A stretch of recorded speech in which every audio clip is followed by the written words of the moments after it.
Okay.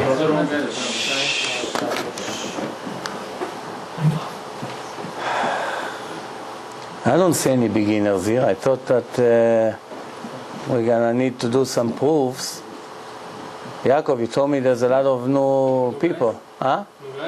Yeah, I don't see anybody new here. I'm new. Is anyone new here? Huh? They have a different Yetzirah. There's a new Yetzirah. No, I tell you why. Because if we don't have anybody new, we might as well just go right into the questions and answers. Right. I don't need to show the proofs again and again and again. Right. Yeah. Most of the people saw the lecture last night. That's what I'm saying. I mean, the original plan was questions and answers. On the previous session. Yeah, then he called me up. He said there's going to be new people coming. Maybe you do half and half. Half proofs, half questions and answers. Let's see the proofs. I'll drop. As up? Okay. We'll show one or two proofs, but in general, then I want to go right away to the questions and answers. So, yeah.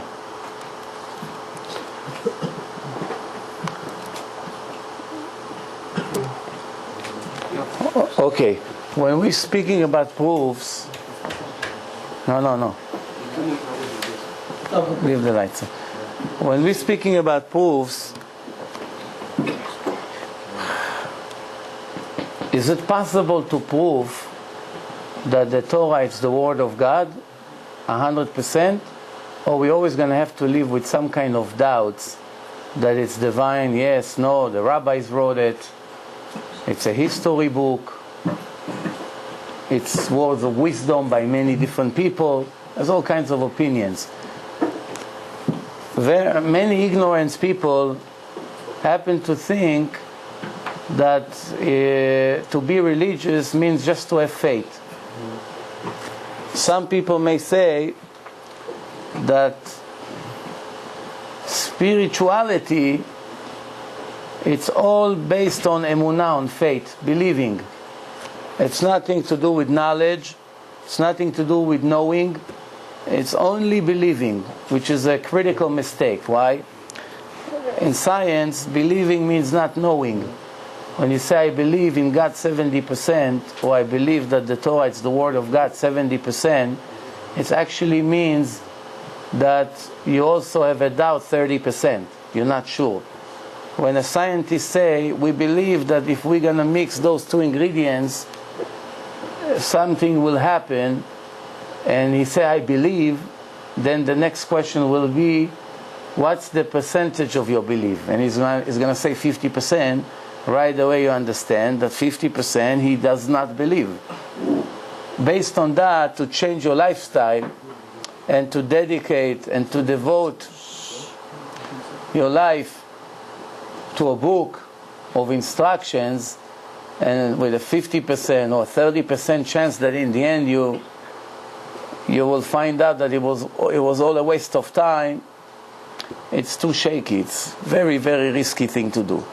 Is it possible to think that God would give a book to people and He will do everything He can for the people not to be sure about His book, if it's the Word of God or not? Does it make sense?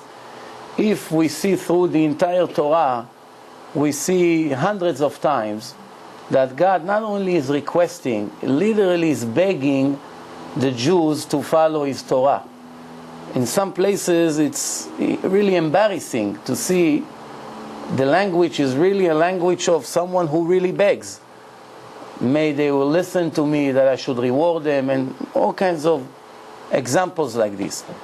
When we read in the Torah that the request of the Creator of the world that His children will be faithful to Him and pass this test, that He should reward them in the end, and then in the end He's going to give them a book which has so many doubts or questions, it's not so realistic. If any, it makes a lot of sense that the Creator of the world will be very interested to publish His book in front of many, many witnesses. Today we have more than 80,000 religions and cults. More than 80,000. Judaism is the first religion that started, and right after that, many religions and cults started trying to copy the nation that received the book directly from God. We have many differences between our religion to all the religions that came after. One of the main differences is that we are the only religion that was received in front of 15 million witnesses. Every religion that started after us, with no exception, started always with a story of one person without not even one witness.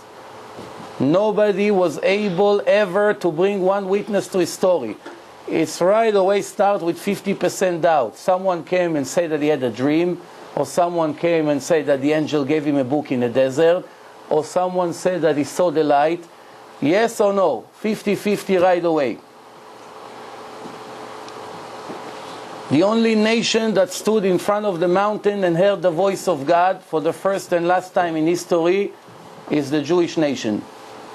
Right after, we went through a process of 40 years in the desert until we went into the land, as the Torah already promised, against all odds, that we're going to occupy the land, even though there are 7 great empires sitting there with strong army, and we had no army whatsoever, because we not exactly are expert in wars at the time of the Torah. You know, it's all children and babies that came out of Egypt.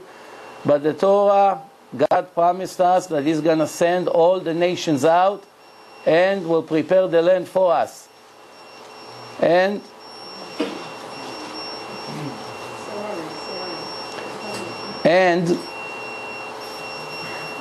you know, for those who want to claim that the Torah is a man-made book, obviously you cannot ignore the fact that no man will take such an unbelievable risk. What man would promise that this small nation is going to occupy the land, that there are 7 huge armies waiting for them over there? It's against all odds. And history shows that the book was right, and many other prophecies. We are the only religion that have hundreds of prophecies. Those who the time for them came out already in history, they all were fulfilled 100% according to the details. Some of the prophecies are yet to come. The time for them did not arrive yet. But those prophecies that the Torah predicted all happened exactly as the Torah promised. No other religion whatsoever gave any prophecies in details. You know, some people wanted to say, for instance, there was a prophet named Nostradamus, that he predicted certain things. If he really knows a little bit about it, I was forced to learn it because people were bringing it up in a lecture. So I had to waste hours of my life for this nonsense, but what can I do? I had to do it. And I found 2 things. Based on 2 things that he said thousands of things. 2 of them looked a little bit like a prophecy. What did he say? There will be a king named Hitler, and they say, well, Hitler is the same almost. So they decided that that's a prophecy. And then he says something even better, that there will be a king, his name will be Michael, and he's going to have a birthmark, a stain, I don't know how exactly to translate it. And then, you know, Mikhail Gorbachev from Russia had like a birthmark on his forehead. So then they decided that that's 2 prophecies. The prophecies of the Torah is completely different than this kind of prophecies because it goes into many details. It's step after step. For instance, I'll give you an example of a prophecy. The Torah says that I'm going to give you the land. I'm going to send all the nations out of there. You win. You're going to occupy the land. You're going to build the holy temple. If you're not going to follow my orders, I will destroy the temple. And once the temple will be destroyed, there will be a nation that you don't recognize their language that will come like an eagle and destroy the temple and send you to Egypt in boats. And over there you'll become slaves, and the price of a slave will be like the price of 1 meal of a horse, which is $5 in today's days. That's about 7 prophecies in half a page, right there. Against all odds, and I'll explain what I mean. First, to occupy the land, naturally it's impossible against all these armies. Shh, please. Too many problems here. Second, we occupy the land. To build a temple, it's a second prophecy. It was built. It will be destroyed by a nation that comes like an eagle. What was the sign, the symbol of the Romans? Eagle. And it's also, the Torah says, this is a nation that you will not recognize their language. A nation that is very cruel, have no mercy on older people and children and babies, like the Romans were, if you know a little bit history. So all it needed that one of the nations that is around Israel will occupy the land and destroy the temple, a nation that will recognize their language, right there it will be against the prophecy, because the prophecy say a nation from far come like an eagle. The signs of the Romans were eagle, the Roman Empire. We didn't recognize their language because they're not our neighbors. They destroyed the temple as the Torah predicted. They sold us to Egypt, and they took us to Egypt in boats. What's the logic here? To go from Israel to Egypt, it's 2-3 days walking. Even if you rest a lot and you sit and you just walk a few hours a day, maximum it should take it's 11 days of walking. Why they would invest to bring so many big boats, taking hundreds of thousands of people to sell them to Egypt to slavery, when they can just make them walk? Just make them walk, put some soldiers on the sides, and let them walk to Egypt. So the Torah said they'll sell you to Egypt, and they ship you there with ships, big ships and boats. It happened. Also, the price of a slave was like straw, like they feed the horses, few dollars. And that's exactly happened. So this is just an example of one prophecy, which is actually a combination of 7 in one page. There's hundreds of prophecies like this. But the other indication is that when we read in the Old Testament that all the main religions that came after, such as Islam, Christianity, and others, they never denied that we received the Torah in front of millions of witnesses. They adopted the story of Mount Sinai. They called our Torah the Old Testament. Or the Muslims also call themselves Musa, which is Moshe, Moses, or Ibrahim, which is Abraham. All these names come from our Torah. And they admit that the Jews had the word of God in their hand until now. They just want to claim that they got another part, which we denied completely. But one very interesting thing here. In the Torah, when God comes to Moshe, and he tells them, go to Egypt and prepare to save my nation after 210 years of slavery. Now it's the time to release them and bring them into my land and give them the Torah. He refused to go. For 1 week, there was an argument. He kept making up excuses. My brother is 3 years older. I'm stuttering. I cannot do it. Nobody will believe me. When he told God, anyway, nobody would believe me that you came and spoke to me from the bush, you may think that God will get offended from him. He will say, don't you trust me? When I spoke to Abraham, he said, yes, sir. When I spoke to everybody else before you, nobody ever argued with me. Whatever I say, they say, no problem. Here I comes, I send you to save my nation before it's going to be too late. And you're giving me all these arguments. That's not what God told him. When he told God nobody would listen to me anyway, God told him, you're right. What was the response? The only way they will believe in you forever is after I will speak to you in public around the mountain. Prepare everyone for the day that I'm coming down on a mountain and I'm going to speak to you in public. And then the next sentence in the Torah is, and after that they'll believe in you for eternity. And obviously is the greatest prophet ever lived. So what do we learn from this? We see the logic of God here.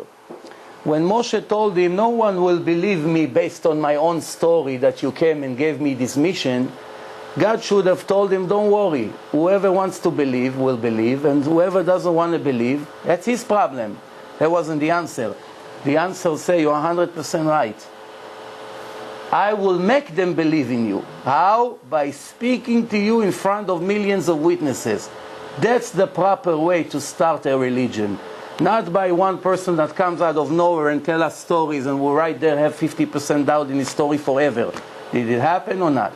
On top of all that, there is another argument that if you find one mistake in one of the books, such as 80,000 different religions that brought their books, geographical mistake, mathematical mistake, contradictions, parts are missing, contradictions between all kinds of versions of the book, it would leave no doubt that this is a man-made book. The problem begins is that in order for a person to write a book, to continue with the 24 books of the Tanakh, we're going to need more chairs, I guess. If so. Yeah. In order for a person, as knowledgeable as he may be, could be a genius, even today take the smartest rabbi in the world, and tell him fake part B of the Torah. Claim that God gave us another book. Fake it, thank you. Fake it, write a book based on your understanding to claim that it's part B. In order for you to write such a book, you have to memorize, remember there was no computers at that time, you have to memorize 24 divine books. The 5 books of Moses and 19 other books that came after, the Judges, the Kings, the Prophets. It's millions of words, dates, names, descendants, all kinds of information, history, stories, war, details, one after the other. Therefore, as we all know, there's no person that can memorize 24 books by heart. By starting to write a part B, you're going to have a lot of contradictions as opposed to part 1. It would be much easier to come and say, this is a beginning of a new religion. Not to say it's a continuation, because the continuation must fit 100% to part 1. It's the same one who gave it. If you see, for instance, that in our book it says that Jacob went to Egypt with 70 people, then if you read it in any other religion that came after us that claim that they are the continuation, then it has to be over there 70, not 75. If you see 75, then you know this book doesn't pay to waste one more minute on it. Everything else is nonsense. You don't even want to hear. Don't waste time. Why? One mistake in a book that claims to be the Word of God, it's a clear indication that for sure this is not a divine book. Everything else is beautiful. There's nice stories, magics, beautiful things. We are speaking scientific proof. Now I want to give you an example, for instance.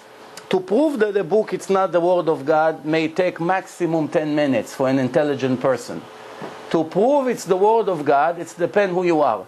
Usually in life, once you have 2 witnesses, it's enough to convict a person if they both tell the same testimony. If you see 2 scientific proofs in a book, that's enough for an intelligent person to realize that cannot be a book that was written by a man. I'll give you 2 examples for this lady that requested that. This is a part from the Oral Torah, Masechet Brachot, page 32. Everybody knows history and knows that until the time of Galileo Galilei, everybody in the world only believed that there's maximum 6,000 to 8,000 stars. There were no telescope yet, and people were standing on mountains and counting the stars as best as they could. In 1608 came Galileo Galilei with his telescope, which was 6 feet wide. He raised it up to the sky and he found out there's much more galaxies that we couldn't see. And at that moment, everybody in the world realized that there are much more than 6,000 or 8,000 stars. Today we know there is 10 to the power of 19 stars, and it's all approximately because, with all the respect to NASA and their satellites and their mega computers and all their researches, nobody can come today with the best technology even and say the exact number of the stars. We can estimate based on the pictures that they're taking of the galaxies and what's the computer is counting. Obviously a mega computer, it's like the size of a building, yeah? So the computer counting all the dots, And that's how they know how many stars approximately we have. So when we read by the scientific books, they're contradicting one another. It moves 10 to the power of 19, 10 to the power of 21, 10 to the power of 18. But everybody understands it's trillions of stars. For that, there's no doubt. Remember, up to 400 years ago exactly, the maximum number was 8,000 stars. This is a book that was written in Babylon approximately 2,000 years ago. It's concluding 1,300 years of oral Torah that was received in Mount Sinai and was passing from rabbi to son, from generation to generation. And eventually, in the end, it was written. Eventually, it was written.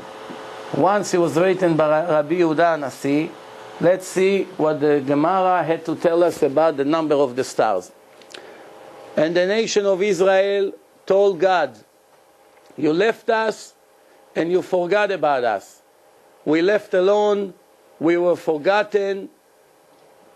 The Knesset Israel, that means the 120 chief rabbis that were sitting at that time in Jerusalem, said in front of God, the Master of Universe, a person is married a second wife.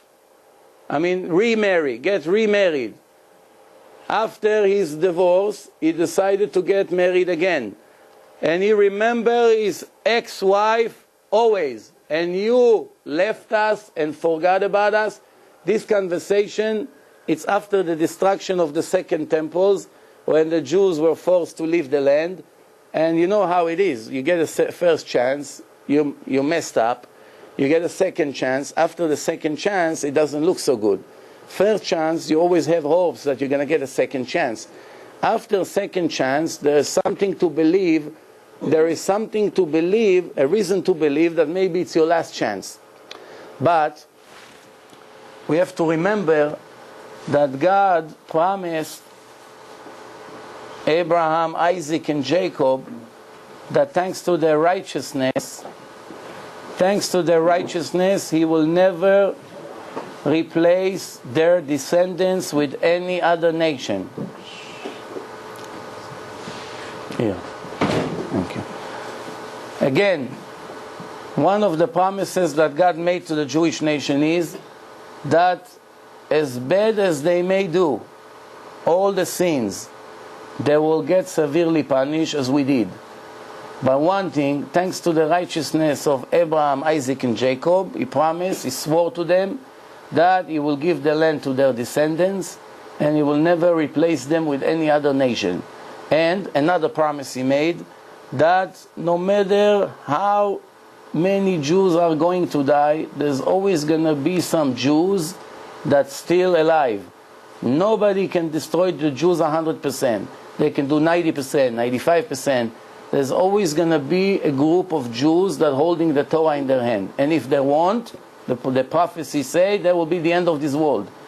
If you see, that's what God said, the same way, this is the word of the prophet, the same way that I, God, never change, the nation of Israel will never be destroyed. So that means, if I'm going to be changed, who I am, God, which is impossible because He's perfect, then the nation of Israel will be destroyed. And then in another place He says, I make this covenant with Abraham, Yitzchak, and Yaakov for your descendants after you forever. Yaakov is Israel. And after that,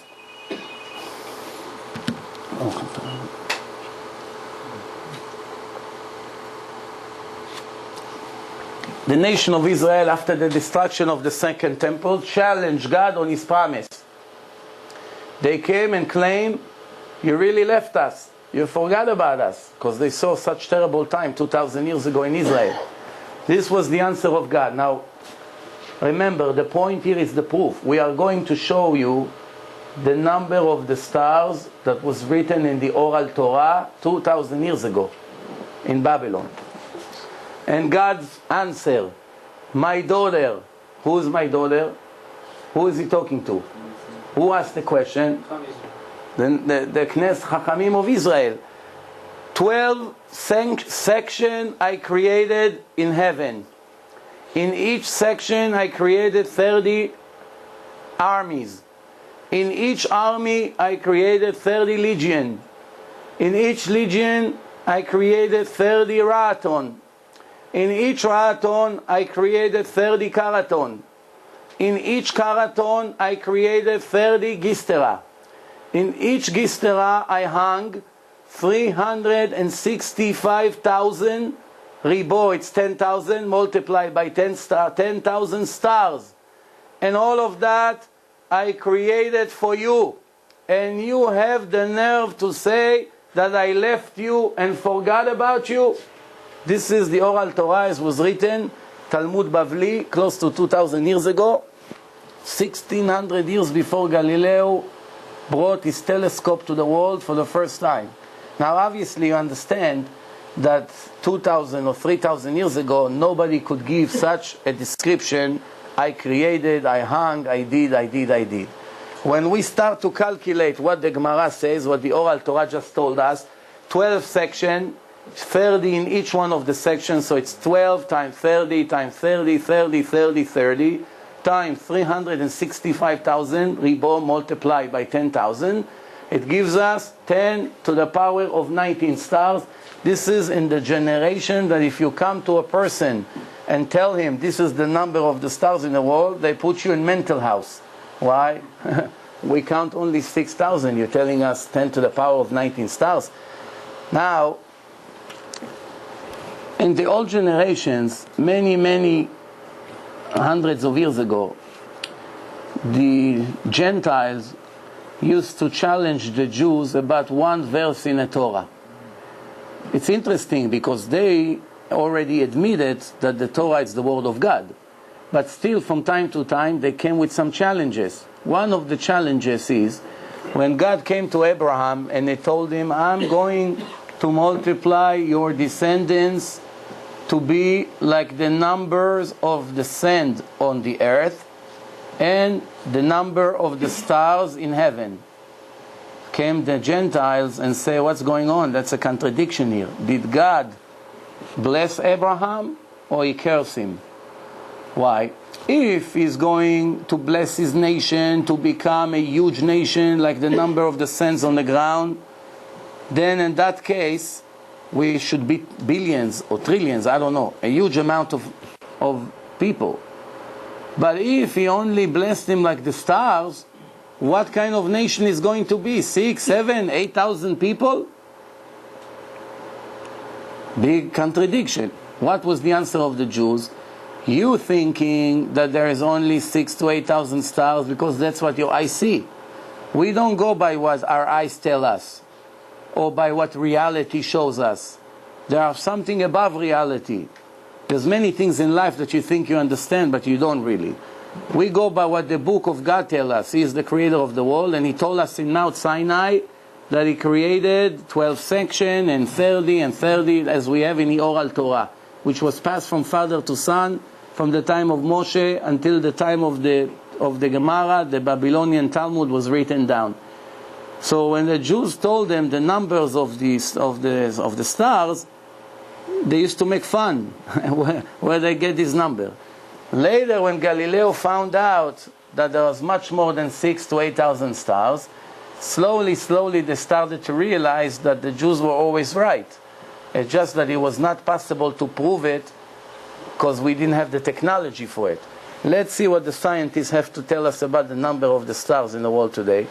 In 1990, Dr. T. Brewhurst from Queen Mary College in London had a research with mega computers, and he found that there is 10 to the power of 19 stars in the universe. The best part here in this proof is that when the scientists, when none of them happen to be Jewish, or maybe some of them, but there's hundreds of scientists that work for NASA and the German research of the stars, the Gemara gave us 7 different sanctions: 12, 30, 30, 30, 30, 365 multiplied by 10,000 stars. 7 different names. And the scientists, without knowing the oral Torah, They named it as they found through their research with their own modern names. It's interesting. What we call mazalot, that's, by the way, where the horoscope came, the 12 signs, because it's, you know how it is, the earth going around the sun. In 1 year, we finish a whole circle at 360 degrees. Every 12th of the circle, it's 30 degrees. So when the earth is in this slice, this 30 degrees, it could be twins. Then it goes into the next one, it could be Aries. Then you understand? So each, depend where the earth is, that's when you're born. If you're born here, that's your sign. If you're born here, that's your sign. So that's a complete circle, 365 days. So now look, what we call mazalot, each mazal for us is 30 degrees of the circle. They call galactic cell. What we call army, they call local groups of galaxies. What we call legion, they call galaxies. What we call raton, they call galactic areas. What we call karaton, the scientists call groups of galaxies. What we call gistera, they call groups of globular stars. What we call stars, they also call stars. All together, they admit, the scientists, that the way it's created is 7 different categories, and they have no idea about oral Torah or the Babylonian Talmud. So here is an example of information that was written in a very, very old generation, when there was no telescopes, no satellites, no mega computers, not even calculators. There was no way to even know a number 10 to the power of 19 stars. And the Torah predicted something that no human being whatsoever would write in a book 2,000 or 3,000 years ago. This is one scientific proof. Let's show one more. The renewal of the moon. The renewal of the moon, it's very, very crucial for Judaism. Why is it? Because, as you know, when you get a divine book from the creator of the world, it has to be 100% precise, not 99.9. If it's only 99.9%, you basically lost everything. You know that our Torah has 304,805 letters. It's the longest book. It's longer than the New Testament, longer than the Quran. It's a very long book. 304,805 letters. If you want to bring a Sefer Torah from Israel, which is all manually written, the period of 1 to 2 years it takes, if you want to bring it from there to here, you have to carry it. You cannot send it in a suitcase or by the luggage. And when you carry it, you have to treat it with extra respect. You cannot leave it and go. It's a burden to carry it 12 hours, to bring it, everybody see it rise. It's a big mission to do it. So what do? When they don't have anybody who volunteers to bring it, since they cannot ship it by freight, they have to sometimes ship it. They have no other solution. What's the way to ship it? To leave the last letter or the last word not written. Once the book is missing one letter from a divine book, the Word of God, an unbelievable thing that everybody respect and admire, excuse my language, it became almost a toilet paper. Why? It has no value whatsoever. You put it in a suitcase, you let the people in Kennedy throw it like they throw all the suitcases. Why? If it's divine, it's perfect. If it's not divine, excuse me again, it's a toilet paper, it's nothing. That's the difference between our Torah to all the other religions. Every other religion that manually wrote their books before printed came out 500 years ago, they were making many, many errors in the copies. It's enough that each person was making a mistake in one letter and the other one make one mistake in a different letter. Every once in a while, if someone make a mistake only in one letter, multiply it by hundreds of years like a snowball. The New Testament has more than 150,000 different texts. How? It started with one. Then it became few. Then it's like a snowball. Each one copy from the other. Each one makes mistake in one letter, which is logical, because if you have 100,000 letters to write with a feather, you're making mistake because you are a person. You're not a machine. And therefore, multiplied by thousands of years or hundreds of years, there is many, many errors. So even if you had one originally that was given from God, it's gone. You don't know which one is the original one. Same thing in Quran. Same thing in many other cults that have books. Different edition, different text, different names, many contradictions, words are missing, letters are missing, dates are different, name of descendants, somehow in one book it shows one name and the other one it shows a different name. You have no way to prove which one was really the original word of God. We are the only religion that, even though we are the oldest religion, 3,319 years ago, even though every nation in the world that throughout the generation ran after us to destroy us, nobody ever left the Jews alone. There was not one generation that the Jews have a peace of mind. There was always the Gentiles after them to destroy them, as history proves. No nation have suffered more Holocaust and pogroms like us. No nation were bothered by their religion, and nobody ever forced them not to practice their religion. They were always free to do whatever they want. The only religion that suffered depression and they ran after us, it's us. They did not allow us, the Romans, to read in the Torah, to copy it, to follow the laws, and the Greeks, and the Babylonians, and the Philistines, and the Egyptians, and many others. And we kept the Torah in the original way. No mistakes. Until this moment, even though we are the longest, we are the oldest, everybody ran after us. Every synagogue in the world that you go, Sephardic, Ashkenazic, in Hong Kong, in Israel, in Syria, in Iran, every Jew that will bring out the Torah, open it from the beginning to the end, it kept in the 100% in the original way. Is it coincidence? You have to use your common sense. Every other book, and they're not denying it. If you watch my debate with a professor, it took him a few minutes to realize what I'm talking about, but then in the end, he realized what I'm talking about, and they cannot deny it. You turn in the internet, how many versions the New Testament have? Many, many. It's a long, long, long list. Same thing Quran. Quran, the Muslims were much more careful, because they knew that the book of God, you got to be very careful when you copy it. But still, they have hundreds of different versions. Still, hundreds compared to 150,000 is a big difference. But still, in hundreds of different books. The Quran in Kuwait and the Quran right across the border in Iran or Saudi Arabia, it's not the same Quran. Is it possible to follow this one or this one or this one? Because remember, in our law, it says that once the Torah has one letter change, it's not kosher. You cannot make a bracha on it. You cannot read it in Shabbat. You all know it. If one day we see one letter moved or was erased by mistake or got smeared, it got wet, what happened to this Torah right away? They take it out and they take a different one out. You cannot continue to read in it. Why? Because it's not divine anymore. Now, when the Torah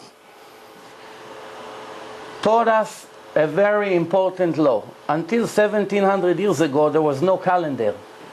Today it's very easy. You have a calendar, you follow, you know all the holidays in advance.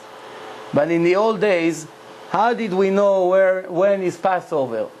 How did we know when is Rosh Hashanah? How did we know when is Yom Kippur? How did we know? There was no calendar. The Torah told us we have to go by the renewal of the moon. I'll give you an example. The Muslims, they go by the year of the moon, which is 354 days. The Christians go by the sun only, which is 365 days. The Jews go by both of them, the moon and the sun.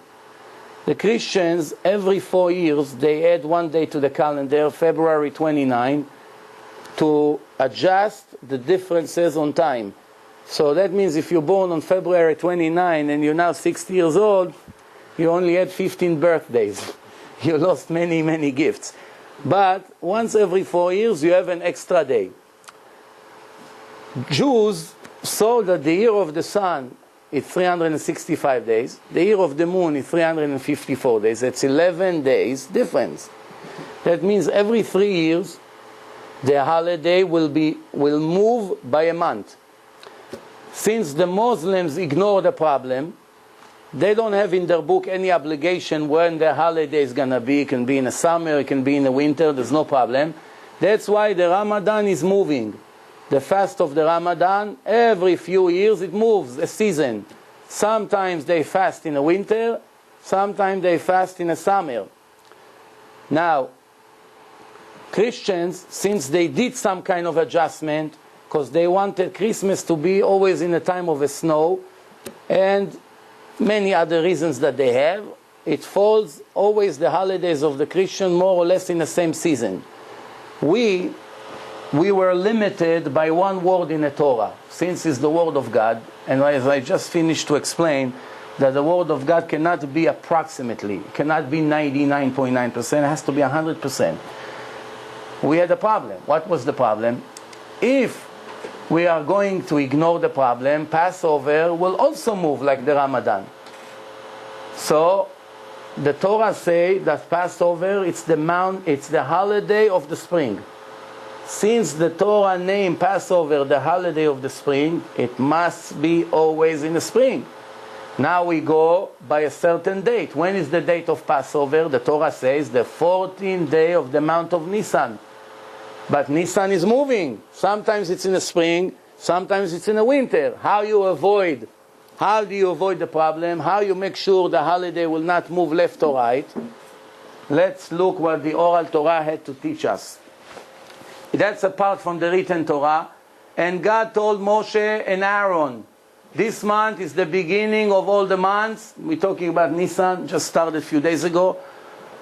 And that's what the oral Torah have to tell us about that part of the written Torah. At that time, God told Moses the laws and the calculation of the moon and all the things applies to it.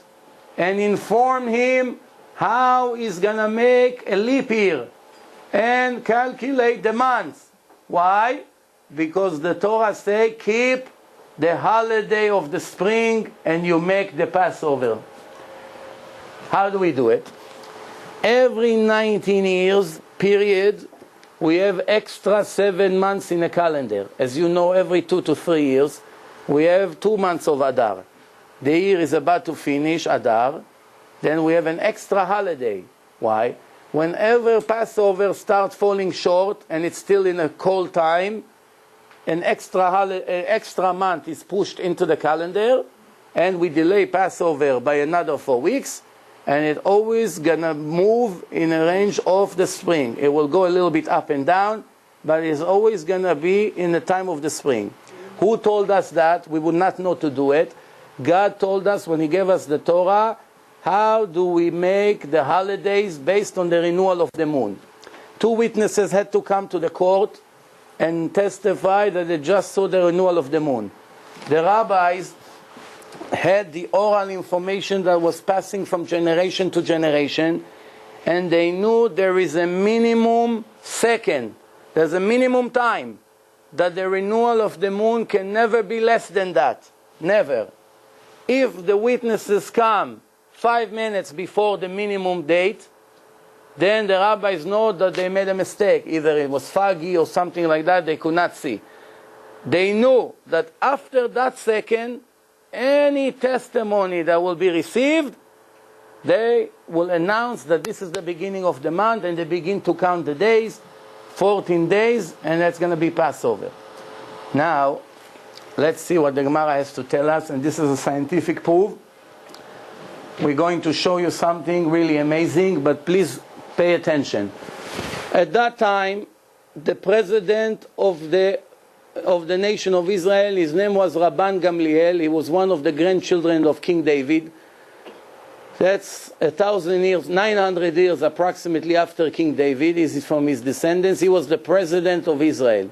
And he was sitting in a court waiting for the witnesses to come. And at that day, the Gemara say 200 witnesses came. We all know that the Torah told us that it's enough to receive testimony from two witnesses, two strangers that come and say the same thing from different directions, then you know it's a real testimony. Of course, you investigate them, and if you see all the details matching, it's a good testimony. 200 came, not two, and they told him the renewal of the moon was just a few minutes ago. And this was the answer them, impossible. And they say like this: this is how we received from generation to generation until going back all the way to the time of Moshe in Mount Sinai. Remember, there was like 1200 years after the Torah was received in Mount Sinai.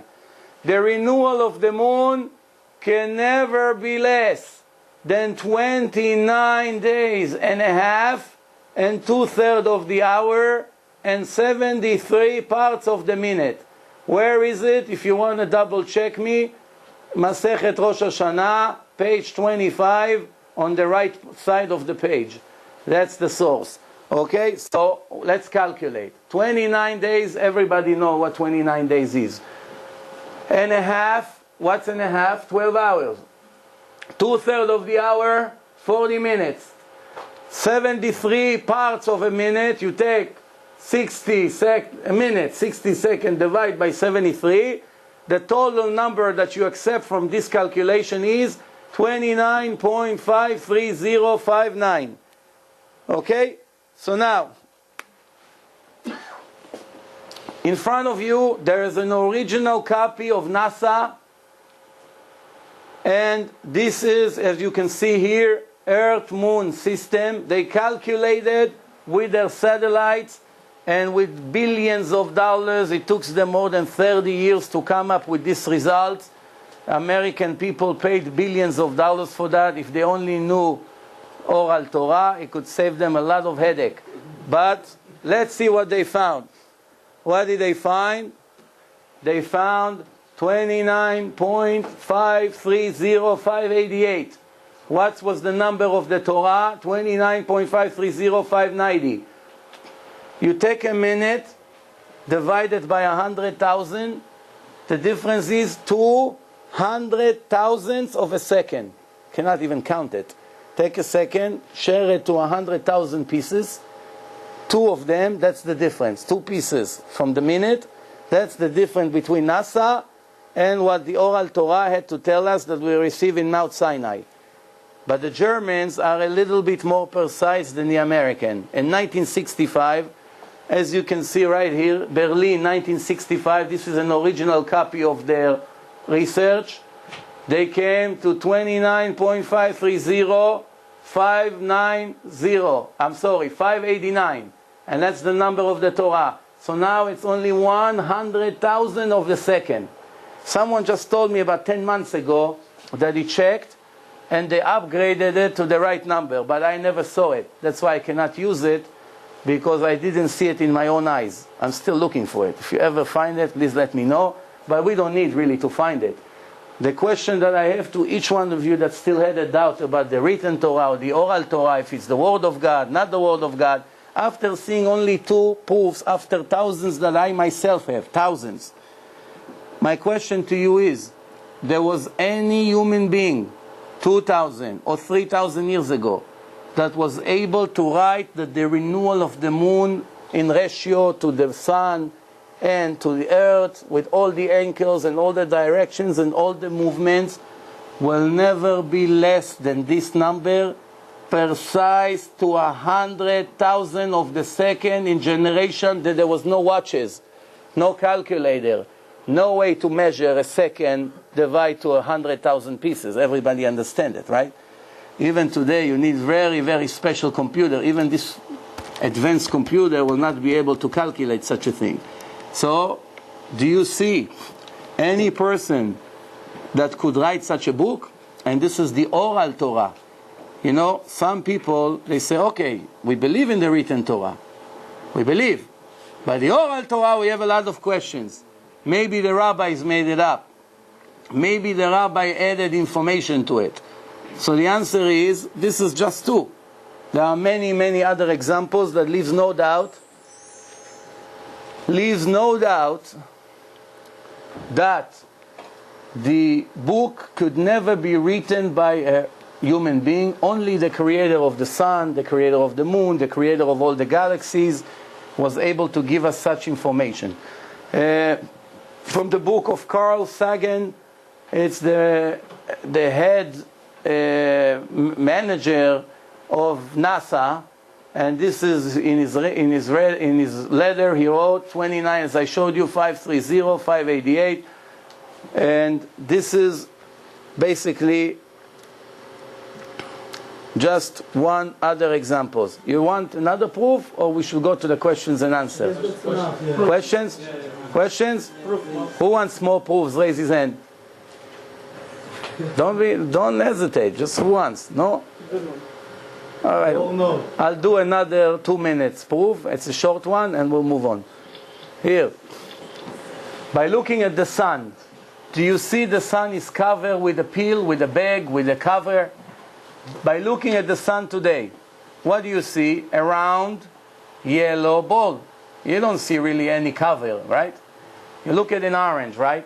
You cut an orange by a half, you see the orange as a peel, right? By looking at the sun looks very similar to an orange. But by looking at it, do you see that the sun has a peel? You don't see it. King David, in Songs of Songs, actually in Tehillim, he wrote like this. It's Tehillim 19:5. The sun has a cover. The sun has a cover. This is 3,000 years ago. The Midrash that was written 1,800 years ago and conclude information that we had 1,500 years passing from Rabbi to students. The Midrash wrote, the sun has a cover. This is Bereshit Rabbah, chapter 6. The Gemara says, in the future, there will be a time that God will take the sun out of the bag, just before the big judgment days, as we all know, but that's not the topic right now. The point that I was trying to make is that we have two sources here. One in Tehillim, 3,000 years ago, and one in the Midrash, 1,800 years ago. It says that the sun has a cover. Obviously, nobody could see that the sun has a cover. To write such a thing and to be right means you had to receive this information from the creator of the sun. Because by looking at the sun, there's no way to see that it's covered with some kind of peel, right? Let's see what the scientist has to say. Doctor, today with the technology that we have, we can do a lot of things that we cannot do 2,000 years ago. Dr. Vidal, a famous astronomer from the British Union called Greenwich, he wrote a book. It's called The Army of Heaven. And this is what he writes. Those layers observe the radiation and the heat that comes from the center of the sun. Those layers, external layers, we call the cover, anartik, the bag, the cover. The area A, which is right here, that's the center of the sun, just that you know. Right here, in the center of the sun, the heat arrives to 15 million degrees Celsius. It's more than 20 million degrees Fahrenheit, like in America, more than 20 million degrees. This is the center of the sun. If you travel from the center of the sun towards the end, before, this is really the cover, just before, when you reach the internal part of the peel, you're going to see that it went down to from 15 million to 2 million degrees, 7.5 times less. Just when you travel to the external side of the cover, the temperature right here, it's 6,000 degrees Celsius. So 15 million, 2 million, 6,000. If this is this dot, it's the Earth. By the time it gets from 6,000 and it travels all the way to Earth, it goes down to 30, 40 degrees, as we all know, that to provide us with the right temperature that we need to live. This is the only stars, by the way, that there is normal temperature for the life of creatures and species that are existing here. Any other stars around us, the scientists measure the temperature, it's hundreds of degrees below zero or hundreds of degrees above zero, which means once you get there and you come out of your spaceship, you either burn in a second or you freeze in a second. The only place that people have the normal temperature to live is right here. But that's what he writes. Area A, it's the inside of the sun. If those radiations will arrive to Earth, it's so strong it will burn the entire world. So now, obviously you see that the distance between here to here, it's much, much longer than from here to here. But from here to here, it went down only 7.5 times. And from here to here, it went down 35 times. 35 times lower. What are we see? That it's not just a regular peel. It's layers that absorb the entire heat to prevent this heat to burn the people over here. But I don't care so much about what the scientists write. That's not the important part here. The important part that I'm trying to highlight is what book was able to write 3,000 or 200 or 2,000 years ago that the sun is covered with a peel. Just imagine that the scientists would find today that it's a normal ball of gas without a peel. But since it's so far, it's very far, the temperature by the time, like when you have a fire 6 feet away from you, the closer you get to the fire, it's hot. The further you go, it's not so hot. It doesn't need, the fire doesn't need really a cover. So you gamble by writing in a book that it has a cover, and today they would be able to prove that there's no cover, would be a big problem, would be the first mistake in the Torah. So obviously all these things, as you can see, are showing us that a person, a human being, as sophisticated as he may be, a genius as he may be, take all of them together, give them all the equipment you want, would not be able to write such things. But that's only 3. That lecture alone has more than 100 proofs. It could take, I once did that lecture from 8 o'clock in the evening, right across the street, a few blocks away from here, Ocean Parkway, that was a few years ago, from 8 in the evening until 7:30 in the morning straight. Nobody left. 12 hours. There were not enough chairs, so people were sitting on the floors. Nobody left until when I came out, I saw bumper to bumper on Ocean Parkway heading towards Manhattan. And thank God there was such a good lecture that almost all the people over there became fully religious. Why? Once you show 100 proofs, okay, if you're skeptic, you saw 2, 3, you're still not 100%. But after you see 100, what excuse you going to make, right? All right, now let's go into the questions and answer. It could be from any topic, any subject. Yes, go ahead, please. Okay, it's a hot topic right now. What the Torah has to say about life on other planets? I will answer you, but I rather answer questions that are productive for our own life and test here. We want to achieve something in this lecture. To talk about things that are so irrelevant to our life, it's a waste of time, but since you ask, I'll answer you anyway. 750 years ago, the students of the Ramban, which was a huge Kabbalist, they wrote, based on what they received from the Rabbi, that there are no other species like us with a free choice in any other planets, any other star. Today, we have a contradiction what they really meant. Did they mean that there are no people at all? Nothing? Or they meant that there are, but they don't have a free choice like we have to be righteous or wicked. You understand? Because you understand that the only difference between us and all the other living creatures is that we are the only one that lived with a free choice to do good or bad. Everybody else lived by an instinct, right? An animal, it's programmed.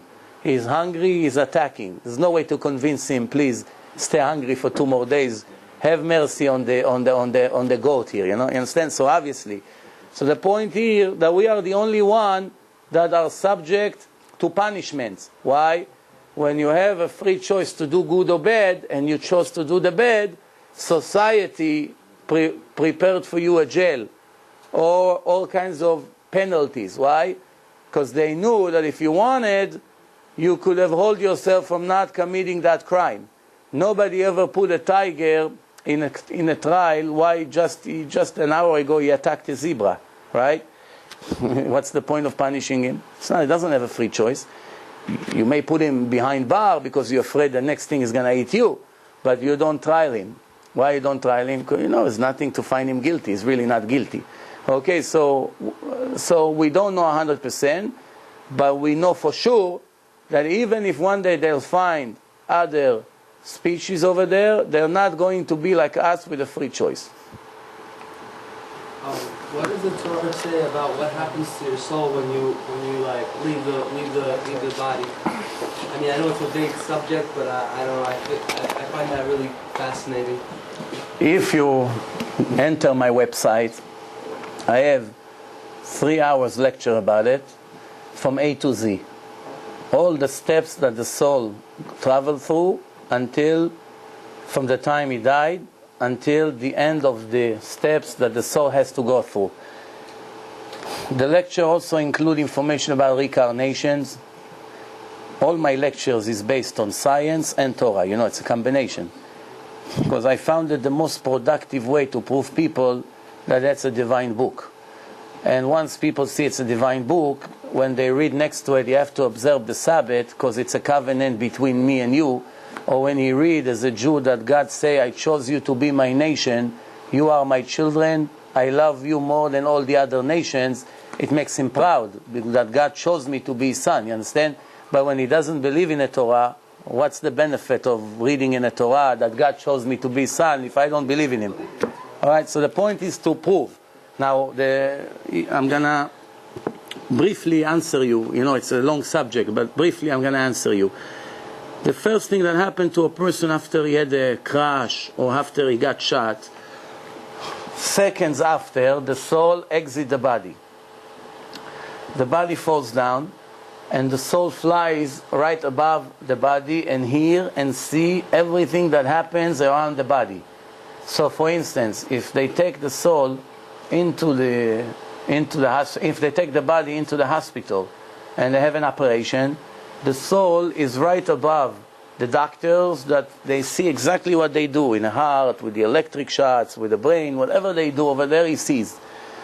The soul, it's not a material. Some of the people who died and were able to come back to life, we call it clinical death, some of them say that they were trying to pick up the phone and dial 911. But they have no way to grab anything. Only material can pick up material, you understand? An energy, a spiritual soul, cannot interfere with material. So therefore, they were trying to scream, they didn't want to die, obviously, but there's nothing they can do, but they can hear everything. What's the proof?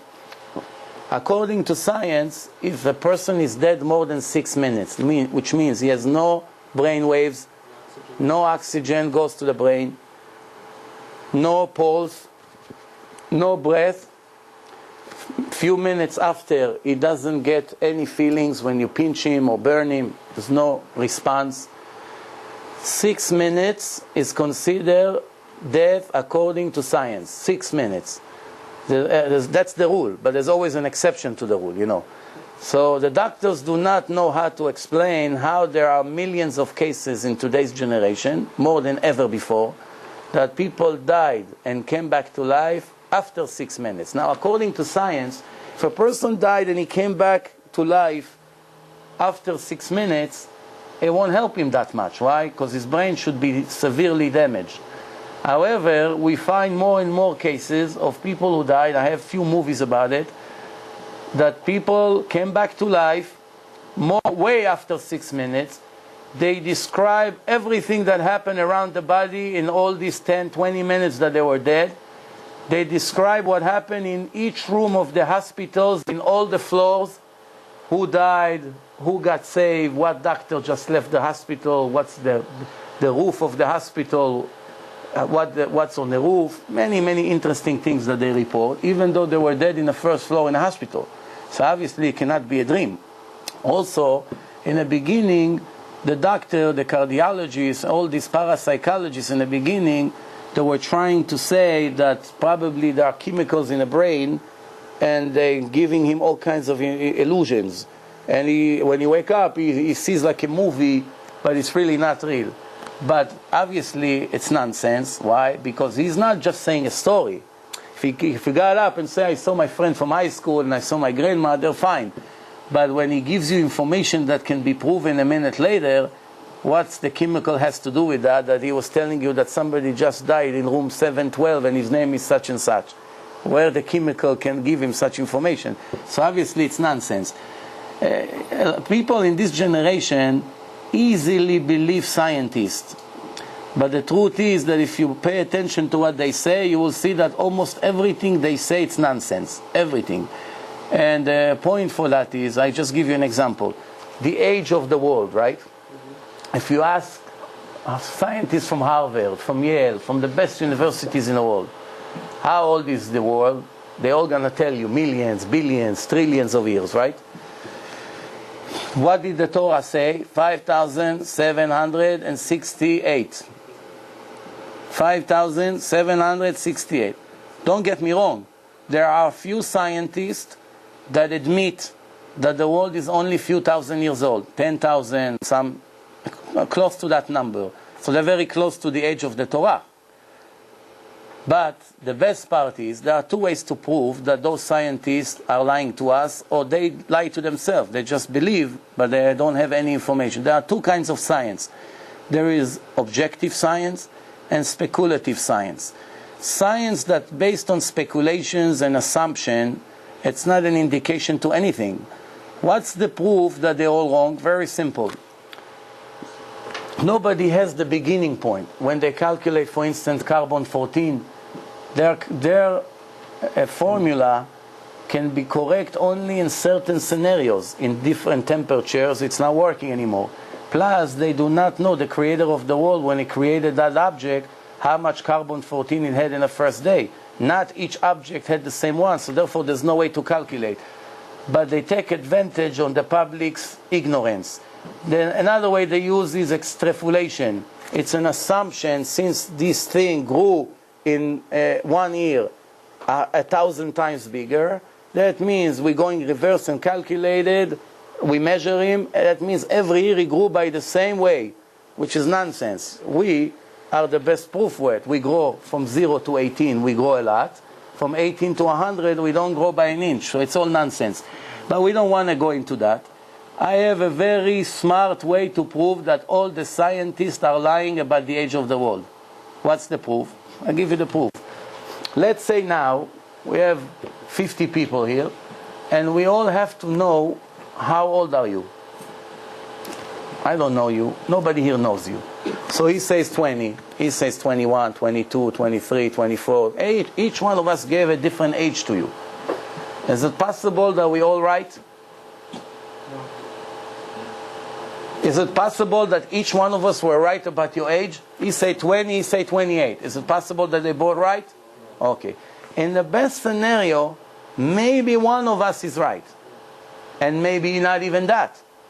Please explain me how in the last 20 years we heard hundreds or perhaps thousands of different results from the same scientists that went to the same universities and had the same professors and used the same tools to calculate the age of the world, and each one of them came with a completely different results. The scientists from here say 300 million years, and the one across the street say 300 trillion years, or one say 10 million years. Everybody come up with a different age.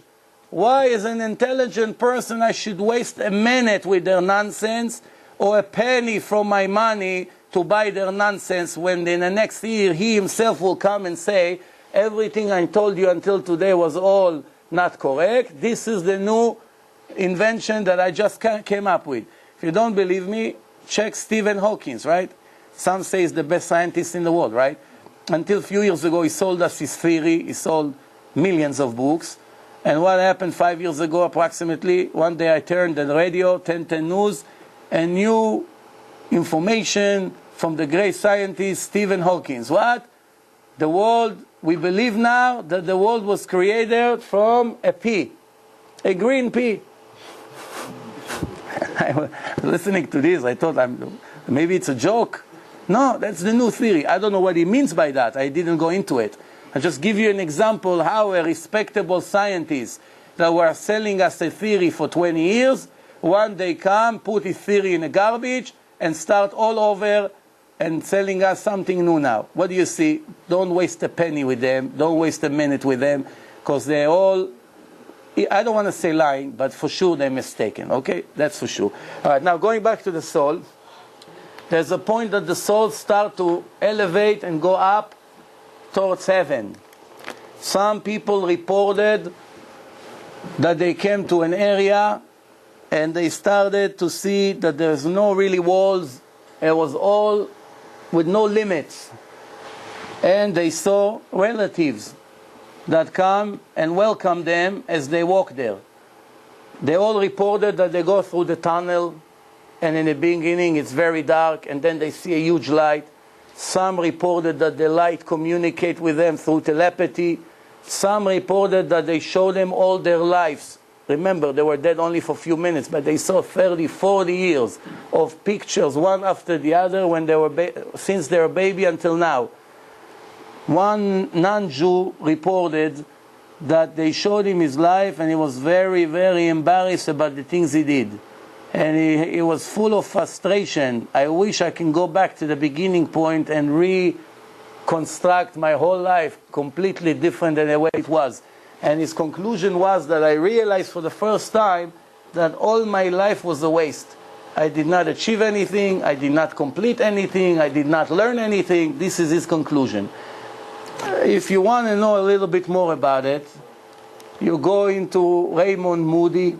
He's one of the greatest parapsychologists in the world. He has websites in the internet, and he wrote many books about it. It was translated to 30 different languages. And Dr. Elizabeth Kovler-Ross, she's also a world expert in that. And Dr. Ian Stevenson is a world expert in that. I have a list of about 30 top parapsychologists that investigated that. Between 5 to 20 years, day after day, night after night, they interviewed thousands of people, and they found out that each one of them comes up with the same stories. And obviously it's impossible to think that all these people sat and planned to cheat the entire world. Obviously it's from different culture, different languages. Okay, now one of the things over there is that some people, when they see their relative, one person reported that a girl came to him and said, "Nice to meet you, I'm your sister." And it was a little kid that died. He was about 5 years old. When he came back to life, his parents were sitting in a hospital, and he told his parents, "I just saw a girl, her name is such and such, and she just told me I'm your sister. How is it possible? I never had a sister." And they started to cry, the parents. "We never wanted to tell you just before you were born, she died." So just before he was born, he never even knew that he had a sister. She was a little girl. She died, and all of a sudden, she came and said, "I'm your sister. You understand? Nice to meet you." You see, so this is interesting. If you watch my lecture, the best part in the lecture is that everything I just told you was written 100% in the Torah. You can see in the Gemara, in the Mishnah, in the Zohar, the Torah already told us everything the parapsychologists found in this generation in details. The soul, how the soul comes out of the body. One of the rabbis told the other rabbi in the yeshiva, he told him, "When I die, make sure you bring all the students and make me a great eulogy, because I'm going to be right above you, watching and listening to everything you're going to say." This is a Gemara in the Talmud. And many other examples. That's not the time now. Any more questions?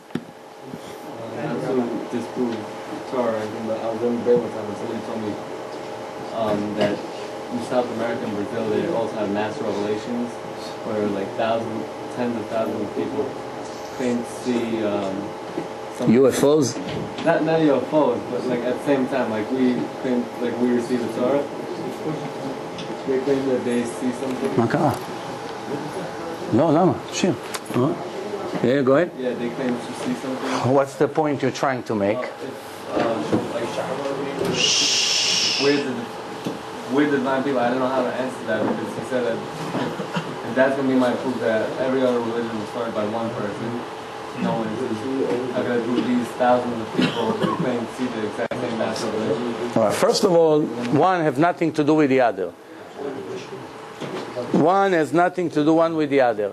The fact that people came and claimed that they saw lights or UFOs or anything like it, what's going on here?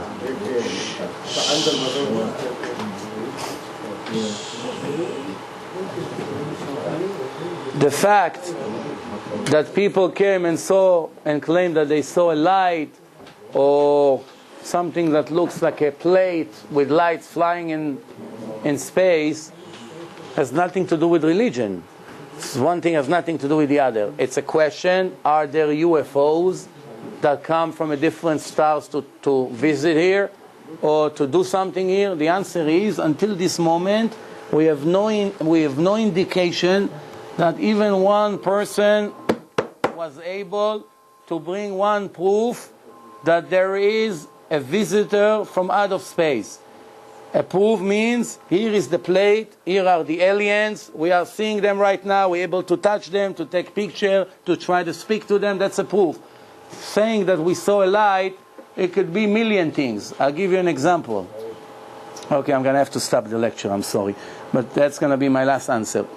So, the proof would be to bring something, an evidence. So far it's only stories. Now, how do we know if it's an evidence or stories? It's very simple. In the Air Force, especially in the Israeli and the Americans, which have a very advanced Air Force, they have all kinds of little planes, it's called spying planes, without a pilot. It's by remote control. They can send it from Israel to Iran. It takes pictures of all the places. They see it on a screen and they see where the plane is flying and they direct him to a place and they go, and it's like an helicopter. He can come to a place and he's taking pictures and they bring it back. Now just assume that one night you sit in the roof of your apartment and you look up and you see something with light in a weird shape is flying. How do you know what it is? Maybe the Americans sending something to Texas to make an experiment or something. That's not an indication of a UFO, obviously, right? So we did not find any solid evidence. And you know what? If they find, it would be a great excitement to know there are other aliens somewhere. What's the big deal? What is the contradiction against God? God did not write in the Torah, there is no other aliens, or don't ever expect a visit from out of space. So therefore it's not irrelevant. Yeah. What do you say about evolution?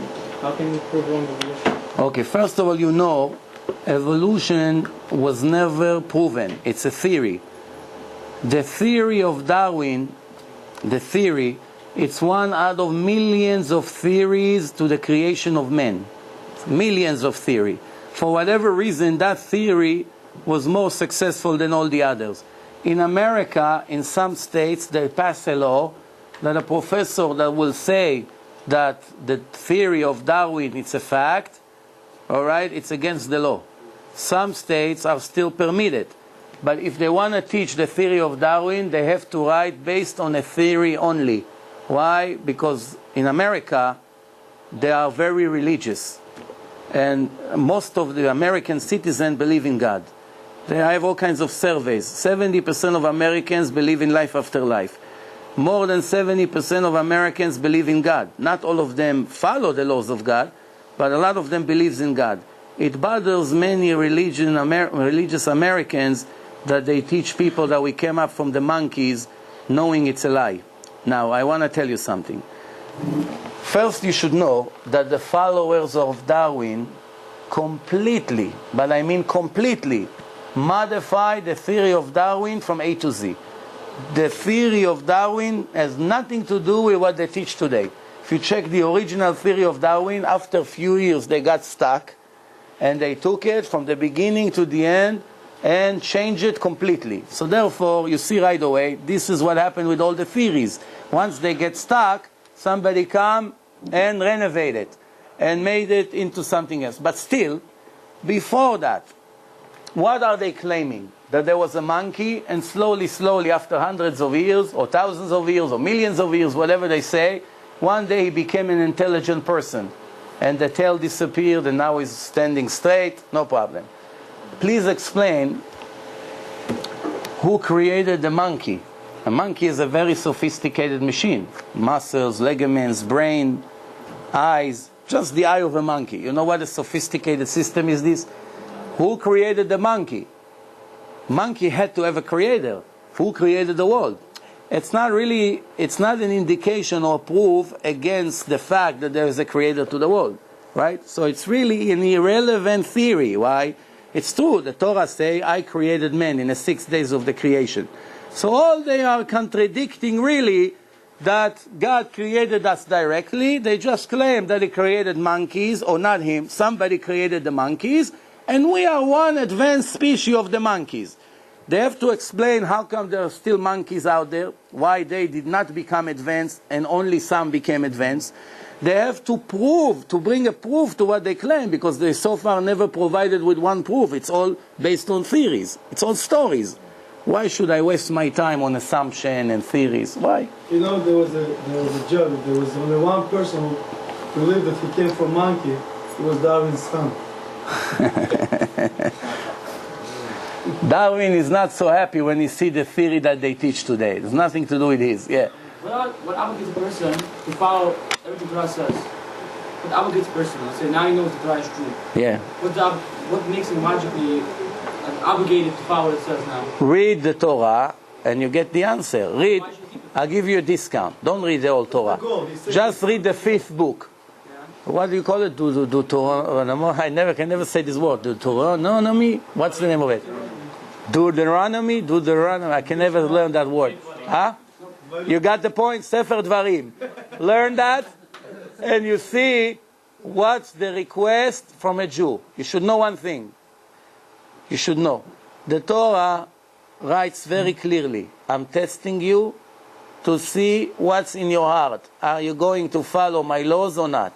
Or all the tortures that you have from me is to test you. Would you follow and keep the laws or not? What's the rest? To benefit you in your end.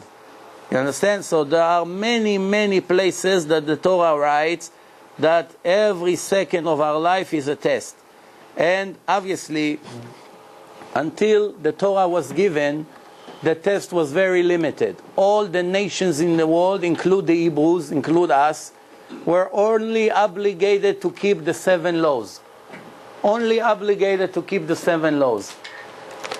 After the Jews received the Torah in Mount Sinai, we jumped from 7 to 613. Most of them are only in the time of the temple. We don't have the temple today. So most of the 613, all the sacrifices, all the 10% from the wheat, the barley, all these laws, the high priest in Bet HaMikdash is only in the time of a temple. So today it's a much easier way to live according to it. Plus, not all the laws apply to everyone equally. Some laws are to women only, some laws only to men, some laws only to someone that has a business and have employees, to pay them on time, not to cheat them. Someone is not a boss. Right there's about 7, 8 laws that does not apply to him. Some laws are only to a butcher that's slaughtering animals. Me and you don't have nothing to do with it. Some of the laws apply only to farmers. So it's really not that many today. So the point is like this. After the flood, when there were only 8 people left in the world, Noah and his wife, his 3 sons and their 3 wives, God restarted the world 4,200 years ago. There was the flood. From this moment, after Noah came up from the ark, there was nothing yet, Jews, no Jews. There was only 8 people in the world, and one of them is Sem. Sem was the righteous son of Noah. Someone who hates Jews, they call him anti-Semite. Why? Because we came from the descendants of Sem. You understand why they call it anti-Semite? We are the children of Sem, as the Torah writes that he was the righteous son of Noah. Abraham came from Sem. His other son, his name was Yefet. In English is Jeff. Yefet means beauty. Beauty. Beauty, those people, based on the information that we have, went to the areas of Europe. All the Europeans, some of them, the Europeans and the Americans, they all came from this person named Jeff, Yefet. Then we have Ham. Ham was the third son of Noach, that, as the Torah described, that his descendants were in Africa, the black people, most of the black people in the area of Africa, some of the Arab countries that close to Africa, they are the descendants of this person called Ham. Now once, after a few generations after Sem, there was Abraham, and Isaac, and Jacob. Jacob, God came to him and said, your name is not Jacob anymore, you became Israel today. That's the first time you hear the word Israel in a history. That was 400 years ago approximately. Then, after he went, Jacob, to Egypt, because there was starvation, there was nothing to eat. He went to Egypt, his son Joseph was the treasury of Egypt. From that moment, they lived in the city, in the place of Goshen, in Egypt. Later, the Jews started to assimilate with the Gentiles in Egypt, and the punishment were not late. Right away, the Egyptians saw that the Jews are all over. It bothered them very much, as it bothered almost every other nation in history. Whenever the Jews were successful, right away, it bothered them very much. And what happened right away? The punishment was right away, either a Holocaust or pogrom. In this case, it was slavery. 210 years of slavery. After then you know the story, Moshe came to Egypt, he took the Jews out. 49 days after the exodus of Egypt, we received the Torah in front of millions of people. Once we received the Torah, we became a special nation. But one mistake a lot of Jews are making. A Jew is a special chosen person only in certain conditions. A Jew is only holy, as the Torah says, you are holy to me because I'm holy. You are my children, I chose you from all the nation to be mine, in certain condition. You cannot take it for granted. What does the Torah say? If you keep my laws, if you follow my ways, if you listen to everything you do and you make me your God, your Father, then in return I will make you Am Sgula. Am Sgula means a special nation with special abilities. And then come all the restrictions, not to marry the non-Jews, and not to look like them, not to dress like them, to be different than all of them. It's not in our choice. This is the orders that we receive. It will be much easier for us to do whatever we want, to eat whatever we want, to marry whoever we want. Much easier life. But those are the restrictions that God gave us. But if a Jew does not keep, for instance, the Sabbath, or he ignores the Torah and the laws, the law says that he excludes himself from Judaism, which means if a non-Jew that keeps the 7 laws of Noah, after the flood, all the world received the 7 laws before Judaism started. If a non-Jew anywhere in the world, regardless from what culture he is, if he keeps the 7 laws that God obligated him to keep, he is a righteous Gentile, which has a part of the world to come in a limited way, because the test is very easy, it's only 7 laws, but he's a righteous goy, righteous non-Jew. If a Jew does not keep the laws, some of the laws he ignores purposely, then he's a wicked Jew. Some of the laws does not exclude him from Judaism. For instance, if he's a thief, he's a violator of the law. He's violating the law, okay? But he doesn't stop to become a Jew. If he eats not kosher, he violates the law, but he's still a Jew. If he does not pray, he violates the law, but he's still a Jew. But if he does not observe the Sabbath, or he bow down to idols, or he believes that God has a partner, or a son, or there are 2 gods, or any other authority, like the Greeks used to say, the God of love, this and that, or like the Christians say that God has a son, even though it's against the 10 commandments, this Jew has no part of the world to come. Every Gentile that believes there's more than one authority from God violates the 10 commandments. And at that moment, he loses all his rights.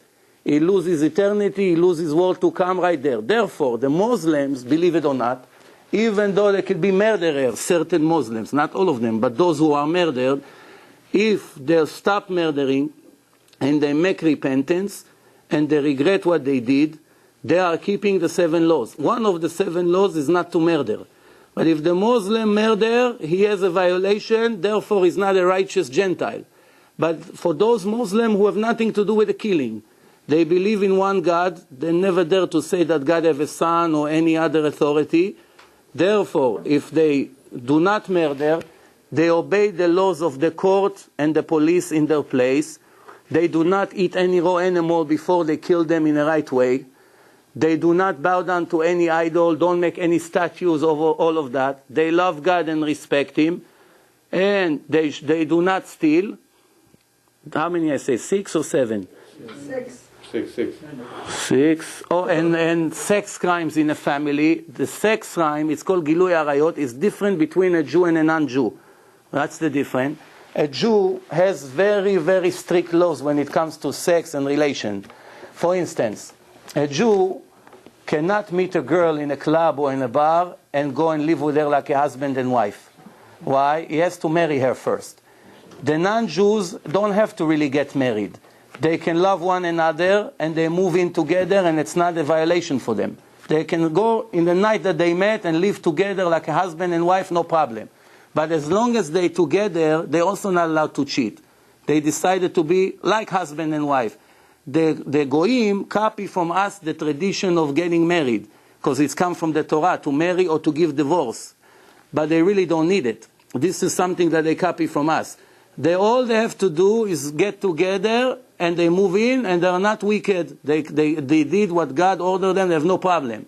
But if they, God forbid, if they sleep with their mother or with their sister or the 7 relatives, or they become homosexual, one of those things, they violate the 7 laws of Noah. All right, that's the 7 laws. But if they sleep together as they just met, they have no sin, no violation. Plus, they don't have the law of purity or impurity. If they live together like a husband and wife, if the woman has her period, she doesn't have to go into the mikveh, she doesn't have purity, impurity. They don't have restriction on relation. They can do whatever they want, they have no problem. But we cannot go single guy and single woman, it's a big sin. A husband that have relation with his wife in her period or after the period, before she went down into natural water, mikveh or spring water, it's a very, very serious violation. Okay, they don't have to eat kosher. They can eat whatever they want. They don't have to fast. They don't have to eat matzah. They can eat whatever they want in Passover. All these laws. But a Jew that drink beer or eat wheat or barley on the 7 days of Passover, it's a very serious violation. You understand? So now, to conclude, my answer to you is that once God gave us the Torah, He elevated us to a much higher test and much more difficult test. But according to the test, that's how the reward or the punishment. So if we fail, it's very difficult. I have a lot of non-Jews that comes to me, especially after the debate, that wants to convert, and I find myself spending hours every week convince them that it doesn't pay for them. Remember, we are not missionaries. It's against our religion. We do not go and beg people and try to prove them to convince them to join us. The opposite. If they come, the Torah says, send them, tell them to come 2 years later. Have no interest whatsoever to run after other people and make them come to our religion. But if they did, and they're not giving up, we have to convince them that it's better for them to stay Gentiles. Why? All we have to do is to teach them the 7 laws. I have one guy from Manhattan that I taught him on the phone the 7 laws, he wrote it down. He's a righteous Gentile now. He keeps the laws and that's it. And that is a righteous Gentile. There's some website on the internet, the 7 laws of Noah, that they teach them. I think Chabad puts it up for every non-Jew that wants to learn what God ordered the Goyim after the flood. They keep it. They're 100% clean. Those who later made all kinds of religions and they want to follow the laws of their religion, either they waste their time or they violate the rules of God, depend what they do. For instance, a Muslim don't eat pork. Where did he learn that? Islam is only 1400 years old. How did the Muslims had an idea not to touch the pig? They saw in the Torah. God told the Jews, don't touch that animal. So now they don't eat pork. Does it count for them as a law, as a mitzvah? No. They're wasting their time. They can eat as much as they want pork. They are not obligated. But you should not steal, everybody in the world is obligated not to steal. Everyone. You should not kill everybody. To believe there's only one God and no other, God forbid, or that God comes into a body and the person becomes divine, all these things that people made up, it's a very serious violation against the Ten Commandments. So therefore, sometimes people want to be righteous. They want to be righteous in front of God, but because they are not educated and they just ate everything that their friends and people fed them all the years, therefore they missed everything. They missed their opportunity. So I always say, the worst danger to a person is ignorance. The worst. In everything, not only in religion. If you work with computers and you don't learn good what you have to do, you're going to work sometimes 10 times more. Why? Because you don't know that by pressing 5-6 buttons, you can send 5,000 emails in a minute. If you don't know, you're going to sit a week. One email after the other. Why? You did not read the instructions. Okay? Any more questions?